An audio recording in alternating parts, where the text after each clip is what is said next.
হাতে nail polish গুলা খুব সুন্দরভাবে নিতে হবে। আরে ওই তো আমার রিমোট কন্ট্রোলের গাড়ি, ওটাকে যেভাবে হোক এখন আমার পারতে হবে। এই রে, এটা তো আমি শুইতেই পারছি না। যাই আমি কাউকে ডেকে নিয়ে আসি। এই চিকু, কি হয়েছে? বোন, আমার গাড়িটা উপরে আছে, একটু পেরে দে না।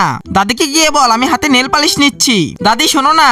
কি হয়েছে চিকু? আমার গাড়িটা পেরে দাও না, আমি রান্না করছি, তুই মাকে গিয়ে বল। আরে মা তো এখানে ছোট ভাইয়াকে নিয়ে আছে, মা ছোট ভাইকে নিয়েই বিজি। আরে এই চিকু, কি হয়েছে? না না মা, কিছুই হয়নি। চিকু নিশ্চয়ই কিছু একটা ভাবছে, গাড়িটা যে এখন কিভাবে পারি। আরে ওই তো পাগলি আন্টিটা বসে আছে। কিরে চিকু, কিছু বলবি? না থাক, আন্টিকে কিছুই বলার দরকার নেই, আমি বরং এখানেই বসে থাকি। এই যে আমার ছোট্ট সোনা, তুমি এখানে থাকো, আমি এক্ষুনি আসছি। আরে মা, ছোট ভাইয়াকে ওখানে রেখে কোথায় যাচ্ছে? চিকু মনে হচ্ছে এই গাড়িটাকেই পারতে পারছিল না।